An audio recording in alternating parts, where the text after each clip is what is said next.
A very good morning to all of you dear students. Welcome back to Gyan Manjari Modern School YouTube channel. Myself Disha Pandya and today I am going to teach you English of Standard 4th.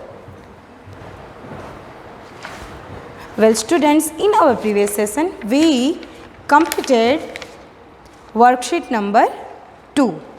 Okay, हमने worksheet number 2 complete कर ली है and now we are moving forward to next topic problem solving assessment, जो कि आपकी book के page number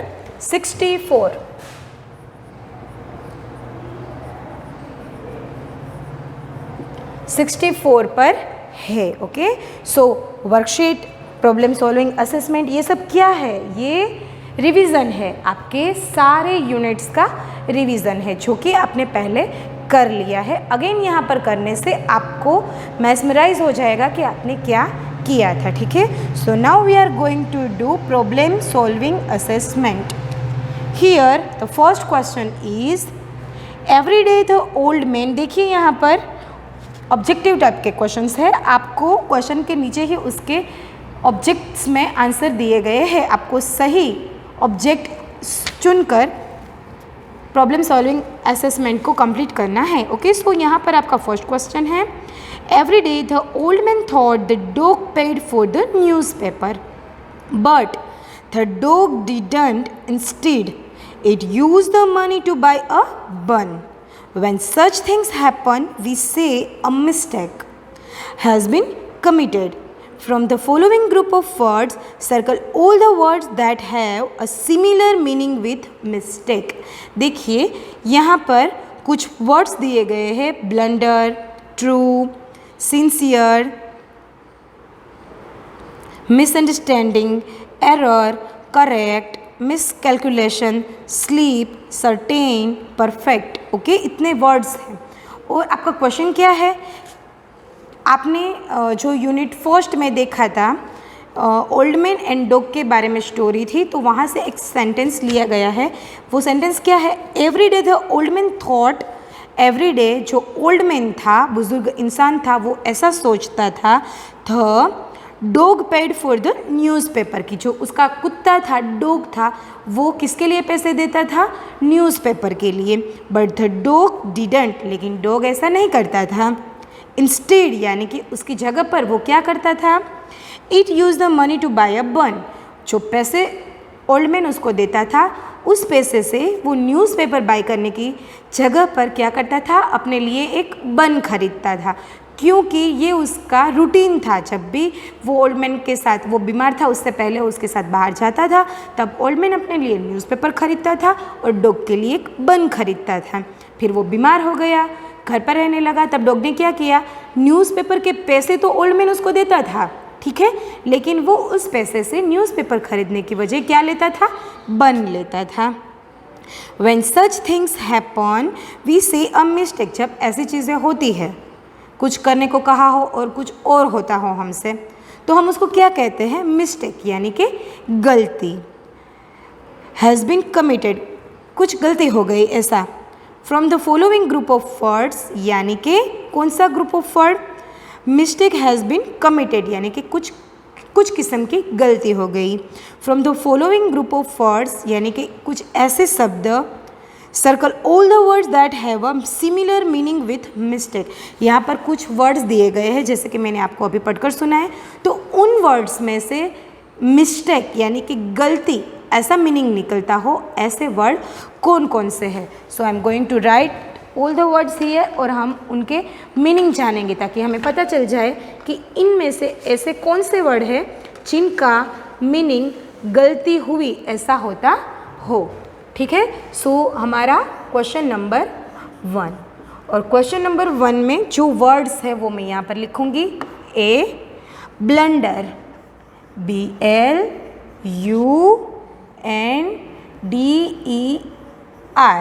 ये हुआ blunder.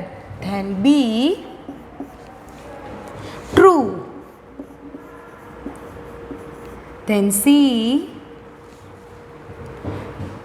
sincere, then D misunderstanding, miss understanding,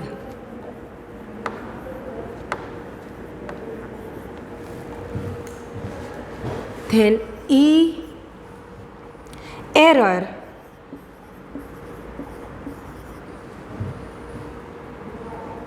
F, correct, G, miscalculation,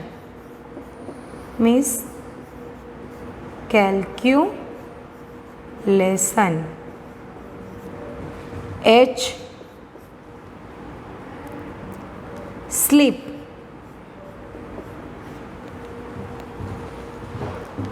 I, certain,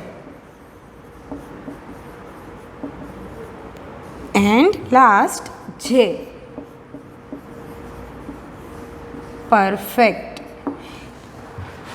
जो मैंने स्टेटमेंट आपको बोला है उसके नीचे ये सारे वर्ड्स दिए गए हैं। स्टेटमेंट क्या था कि जो भी डॉग और ओल्ड मैन के बीच का जो भी रिलेशन था उसके तहत ओल्ड मैन उसे हर रोज़ पैसे देता था, ओल्ड मैन अपने लिए एक न्यूज़पेपर खरीदता था और डॉग को एक बन ले देता था, ठीक है, जब भी वो दोनों वॉक पर जाते थे। लेकिन ऐसा होता है कि ओल्ड मैन बीमार हो जाता है, फिर वो डॉग को पैसे देता है, तो डॉग क्या करता है, उस पैसों से न्यूज़पेपर नहीं खरीदता बल्कि क्या करता है, अपने लिए बन खरीदता है, ठीक है। तो जब भी ऐसा कुछ होता है तब हम उसे क्या कहेंगे कि भाई कुछ मिस्टेक हो गई है, ठीक है। सो मिस्टेक का मीनिंग होता है गलती हो जाना। तो आपको गलती हो जाना या तो फिर गलती, तो ऐसा मीनिंग वाले इनमें से कौन कौन से वर्ड्स है उसे ढूंढकर निकालना है, ठीक है। सो हम 1 बाय 1 सारे वर्ड्स देखेंगे। सो हमारा यहाँ पर फर्स्ट वर्ड है ब्लंडर, BLUNDER, ब्लंडर। तो ब्लंडर का मतलब क्या होता है, ब्लंडर का मतलब होता है बहुत बड़ी भूल। कुछ हमारे से बहुत बड़ी गलती हो जाए तो हम उसके लिए कौन सा वर्ड यूज़ करेंगे, ब्लंडर। तो हुआ सिमिलर मिस्टेक से, यस, ब्लंडर का भी मतलब होता है बड़ी गलती और मिस्टेक का भी मतलब होता है बड़ी गलती, ठीक है। सो ये ऑप्शन एक करेक्ट है। तो इसके ऊपर एक राइट क्लिक कीजिए। देन ट्रू, ट्रू का मतलब होता है सच, हकीकत, ओके। सो ट्रू का मतलब होता है सच या हकीकत, मिस्टेक नहीं होता, सो ये ऑप्शन नहीं आएगा। देन सिंसियर यानी कि होशियार, सिंसियर यानी कि किसी भी क्षेत्र के अंदर बहुत ही आगे का, अव्वल, सिंसियर, ओके, जिसके अंदर फुल ऑफ मैनर्स हो, तो इसका मतलब भी ऐसा नहीं होता, मिस्टेक।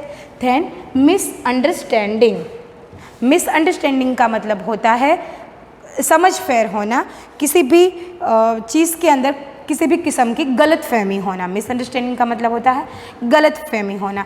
सो ये भी मिस्टेक से सिमिलर लगता है, सो ये भी आएगा डी, मिसअंडरस्टैंडिंग यानी कि गलत फहमी।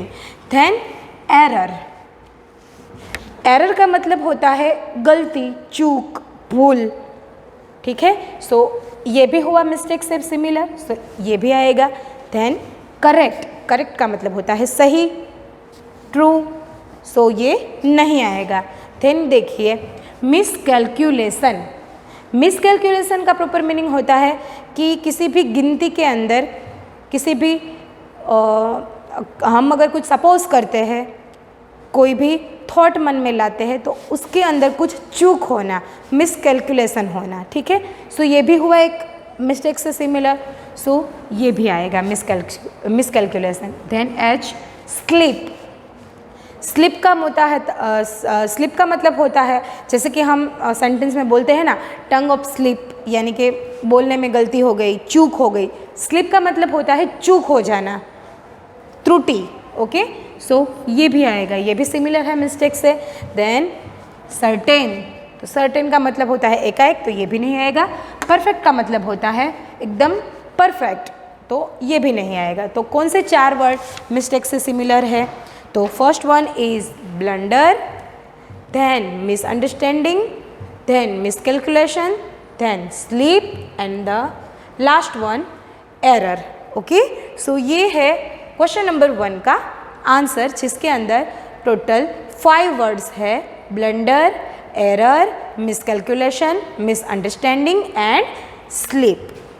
ओके, सो ये हमारा क्वेश्चन नंबर 1 कंप्लीट होगा। अब हम करेंगे क्वेश्चन नंबर 2।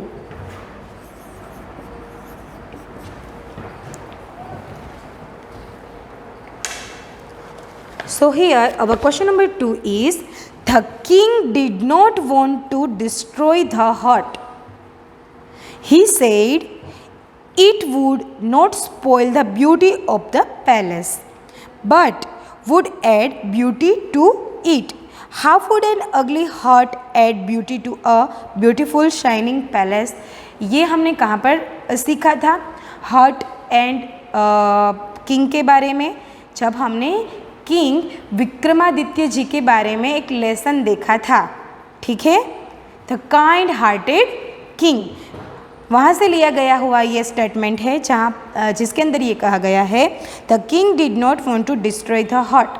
जो किंग था वो हट को यानी कि झोंपड़ी को डिस्ट्रॉय यानी कि नष्ट कर देना नहीं चाहता था। वाई?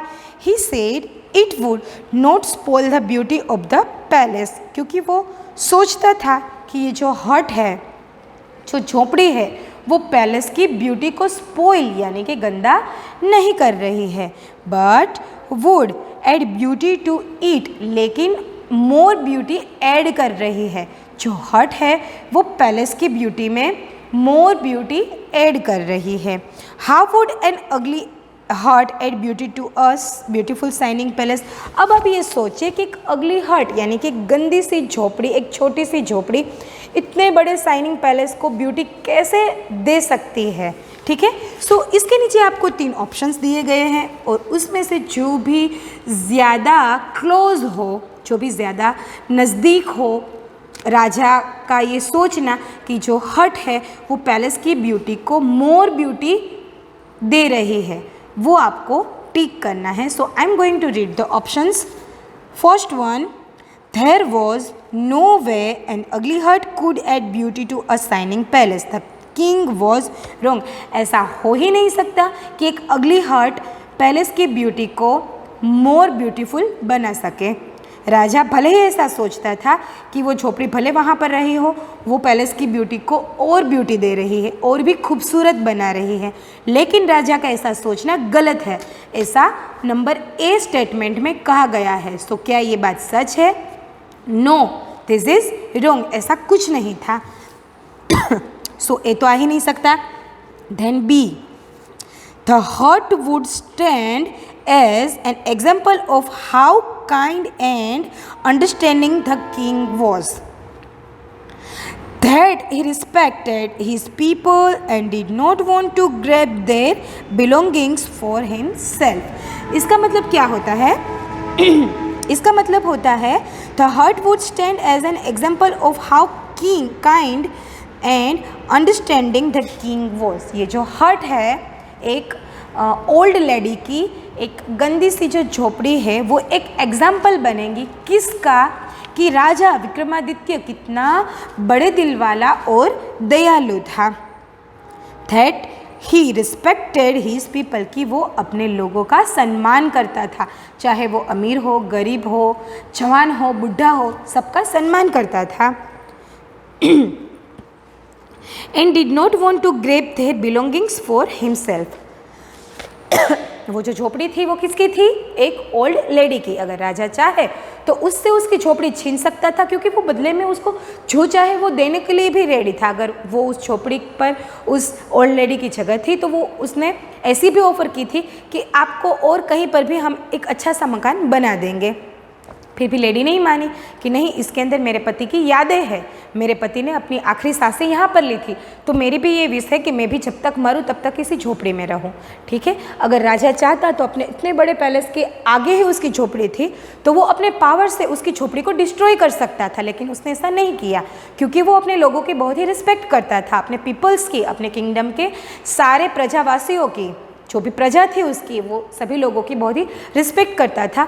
और उसने एक एग्जाम्पल दिया कि वो कितना काइंड है अपने लिए, अपने खुद के लिए, किसी की बिलोंगिंग्स यानी कि किसी की चीज़ों को वो छीनना उसका पावर था, वो कर सकता था, लेकिन फिर भी उसने नहीं किया। सो उसने सोसाइटी के लिए एक मैसेज छोड़ा कि अगर आप पावर पर हो फिर भी आपको सभी की रिस्पेक्ट करनी चाहिए, किसी से उसकी बिलोंगिंग अपने स्वार्थ के लिए नहीं छीन लेनी चाहिए। सो ऐसा मीनिंग है स्टेटमेंट बी का। नाउ हम स्टेटमेंट सी देखते हैं। सी स्टेटमेंट क्या है? When there was an ugly hut nearby a beautiful palace, जब एक ब्यूटीफुल पैलेस के बाजू में एक अगली हर्ट यानी कि गंदा सा झोपड़ा हो, people would have something to compare, लोगों को कुछ कंपेयर करने के लिए मिलेगा। They would say oh that palace is much more beautiful than the hut, ओ ये पैलेस इस हर्ट से ज़्यादा खूबसूरत है। क्या राजा ने ऐसा सोचा था कि अगर मैं इस झोपड़े को यहीं पर रहने दूंगा तो जब भी लोग इस पैलेस को देखेंगे तो पहले उनकी नज़र किस पर पड़ेगी? झोपड़े पर, तो वो कंपेयर कर सकेंगे। ठीक है, अगर दो चीज़ बाजू बाजू में पड़ी हो देखने के लिए, एक अच्छी हो, एक बेहतर हो और एक उससे थोड़ी गंदी हो या तो फिर अच्छी ना हो, तो हम कंपेयर करते हैं कि ये इससे अच्छा है। तो राजा ने भी क्या ऐसा सोचा था कि अगर मैं पैलेस के बाजू में इस हट को रखूँगा तो लोगों को कंपेयर करने का मौका मिलेगा कि ये पैलेस मोर ब्यूटीफुल है इस हट से। क्या ऐसा राजा ने सोचा था? नहीं सोचा था। So number A and number C is absolutely wrong. तो राइट आंसर क्या हुआ? Number B. I am going to write here option number B.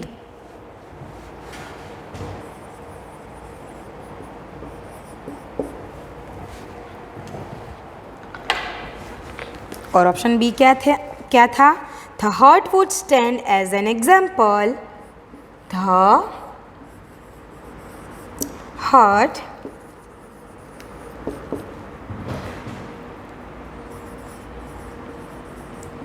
would stand as an example of how kind and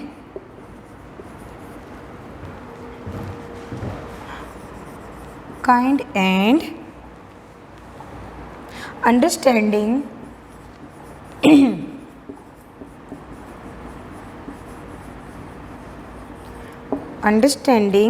the king was. The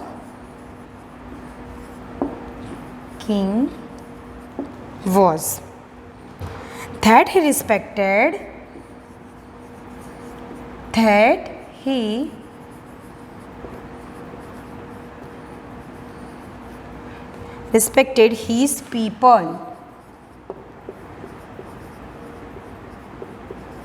his people and did not want to grab and did not want to grab का मतलब होता है छीन लेना, किसी से भी कुछ भी छीन लेना। grab their belongings.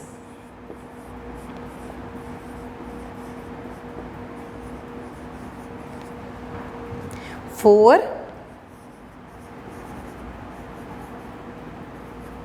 himself. So I am going to repeat the answer again. The hut would stand as an example. ये जो झोपड़ी थी वो एक एग्जाम्पल बन सकती थी किसके लिए?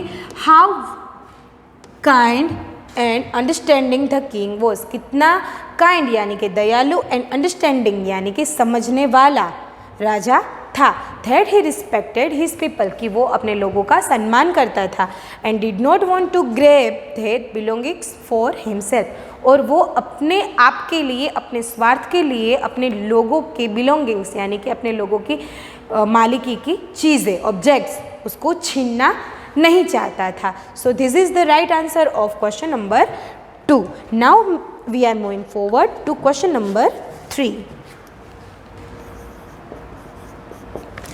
एंड इट इज़, ये क्वेश्चन है हमने जो लेसन देखा था थिम्मक्का, उसके अंदर से है। And I am going to read the question. Thimmakka and her husband got many honours and awards because, Thimmakka और उसका हस्बैंड, उसके हस्बैंड का नाम क्या था? चिक्किया। ओके, उन दोनों ने कई सारे ऑनर्स एंड अवार्ड्स लिए थे, उनको मिले थे। वो किस लिए मिले थे? And the options are A, they treated the trees as their own children.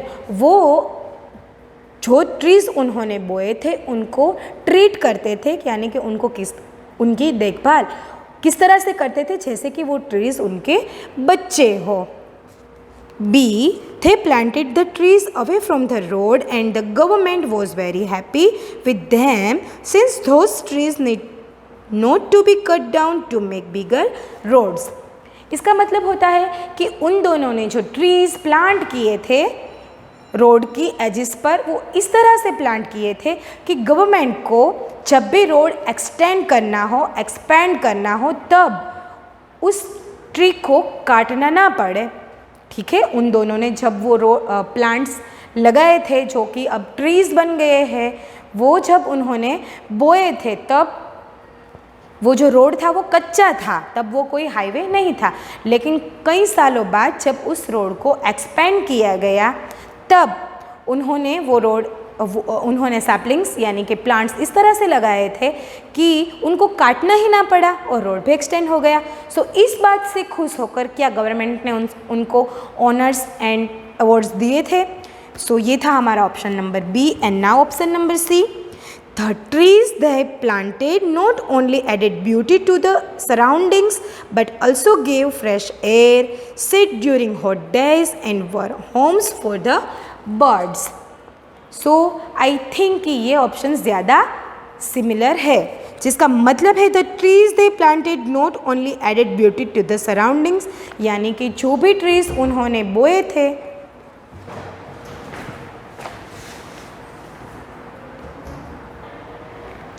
So we are talking about question number 3, जिसका लास्ट ऑप्शन यानी कि सी, जिसका मतलब है the trees they planted not only added beauty to the surroundings.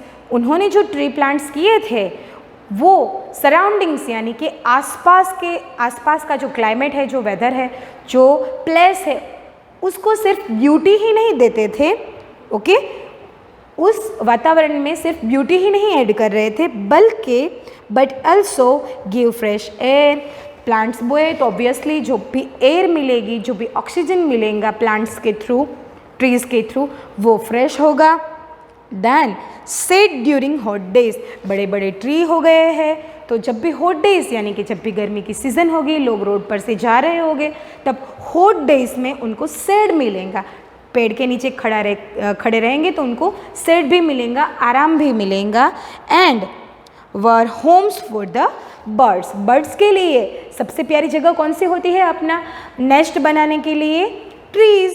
ठीक है, सो birds को और कई सारे जीव जंतुओं को, इंसेक्ट्स को घर भी मिलेगा इन ट्रीज़। ठीक है, सो यही ऑप्शन सही है। गवर्नमेंट ने यही सोचा कि इन चीज़ों के कारण कि जो ट्रीज़ उन्होंने प्लांट्स किए थे उनके कारण सिर्फ वहाँ का जो एटमॉस्फेयर है, वहाँ का जो वातावरण है, वो तो खुशनुमा, वो तो ब्यूटीफुल हुआ ही था, बट ऑल्सो लेकिन उसके अलावा जो रोड था उसके कारण, जो ट्रीज़ बोए गए थे, जो ट्रीज़ बन गए थे, उसके कारण वहाँ पर चलने वाले लोगों को शेड भी मिलता था। ठीक है, और क्या होता था? फ्रेश एयर भी मिलती थी, जिसके कारण जो पॉल्यूशन है वो कम होता जा रहा था और बर्ड्स के लिए, इंसेक्ट्स के लिए नया घर भी मिला था। ठीक है, सो ये सही आंसर है। And I am going to write the answer here, question number 3, and the answer is option number C. The trees they planted, the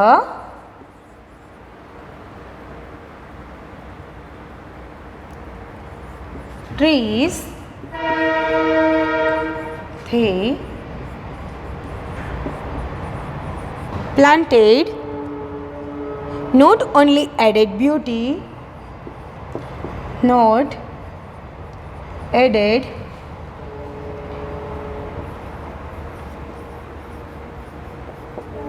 beauty, not added beauty to the surroundings, to the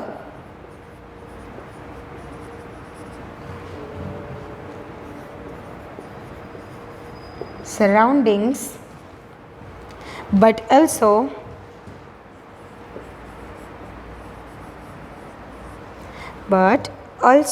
gave fresh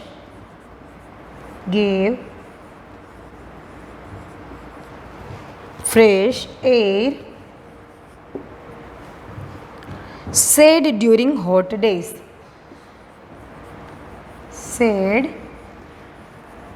during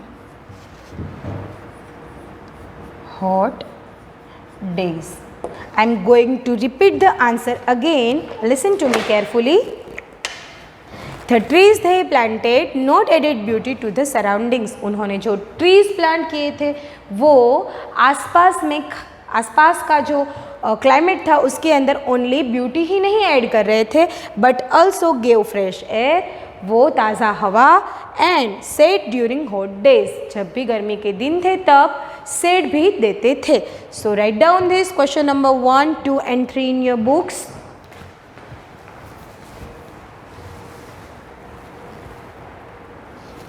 Okay students, now question number 4. Do you think we all need each other? Okay, ये कौन सा lesson में से है? We all need each other, जिसके अंदर except for boy and banyan tree के बीच का कॉन्वर्सेशन है. ठीक है. सो क्वेश्चन हमारा क्या है? Do you think we all need each other? क्या आपको लगता है कि हम सबको एक दूसरे की ज़रूरत है? And options are number A, yes we all need each other because none of us can do everything ourselves. yes हम सभी को एक दूसरे की ज़रूरत है क्योंकि हम में से कोई भी अकेला कुछ भी नहीं कर सकता, हम सब कुछ अकेले नहीं कर सकते. ये है option number A. Now option number B, yes we all need each other because if we are alone ghost will come and no one will be there to help us fight them. दूसरा option क्या है कि हाँ हम सबको एक दूसरे की ज़रूरत है क्योंकि अगर हम अकेले होंगे और भूत आ जाएगा, घोस्ट मीन्स भूत, कि अगर भूत आ जाएगा तो हमें बचाने के लिए, भूत से लड़ने के लिए हमारे पास कोई नहीं होगा. So we all need each other. So no, ये राइट आंसर नहीं है क्योंकि लेसन में कहीं पर भी घोस्ट की कोई बात भी नहीं है और घोस्ट वोस्ट कुछ होते ही नहीं है. ओनली एंजल्स होते हैं, भगवान होते हैं, घोस्ट नाम की कोई चीज़ होती ही नहीं है. So this option is wrong. Now question number C, yes we all need each other because we are lazy and can't do anything. yes हमें एक दूसरे की ज़रूरत है क्योंकि हम बहुत ही लेज़ी है, आलसी है और हमें हमारा काम करवाने के लिए एक दूसरे की ज़रूरत है. No we are not lazy, we can do our works ourselves. Okay, so ये ऑप्शन भी गलत है. सो राइट ऑप्शन क्या हुआ? क्वेश्चन नंबर 1 का ए, सॉरी क्वेश्चन नंबर 4 और उसका option number A, and that is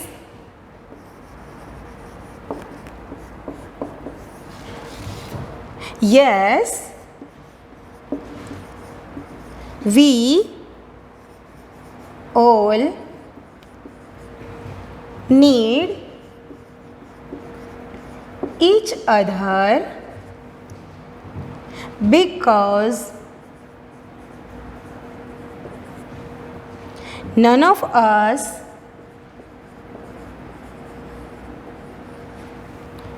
can do everything ourselves. None of us can do everything ourselves. क्योंकि हम सब कुछ अकेले नहीं कर सकते, इसीलिए हमें एक दूसरे की ज़रूरत है. So this is the right answer, option number A. Now last question from problem solving assessment and that is number 5. Who said this? ये किसने कहा था? The world has enough for everyone's need. But not enough for everyone's grid.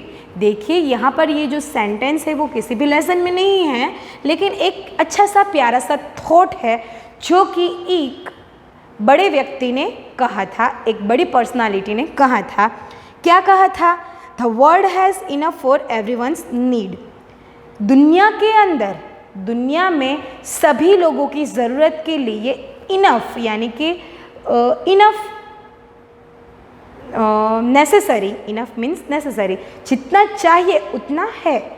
दुनिया में सभी लोगों को जितना भी चाहिए, जो भी चाहिए वो इनफ है, but not enough for everyone's greed. जितना चाहिए उसके लिए इनफ है, लेकिन ग्रीड यानी कि लालच, अगर हमको जितना मिला है उससे ज़्यादा ही चाहिए, उससे मोर एंड मोर, हमारी ग्रीड यानी कि हमारी लालच है कि अगर मुझे 1 पेन मिला है तो मुझे 5 पेन चाहिए, मुझे 5 पेन मिले हैं तो मुझे 15 पेन चाहिए, एक छोटा सा घर मिला है तो एक बड़ा सा घर चाहिए, एक बड़ा सा घर मिला है तो एक बंगला चाहिए।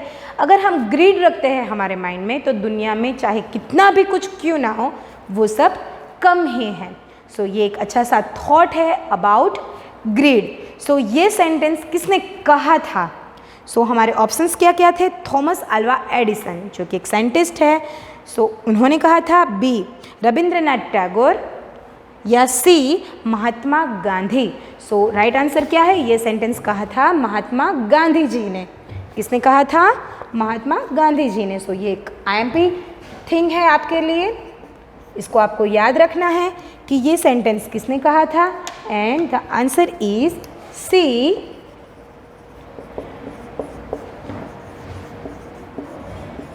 Mahatma Gandhi,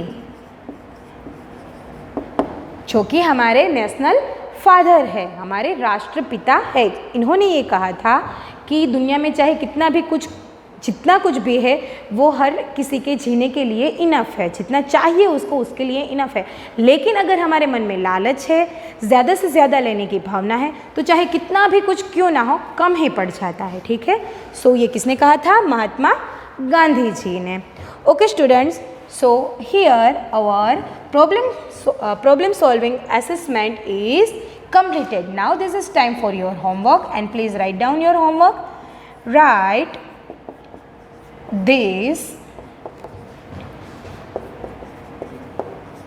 assessment in your fair book. Okay, so see you in our next class. Till then, stay home, stay safe. Bye.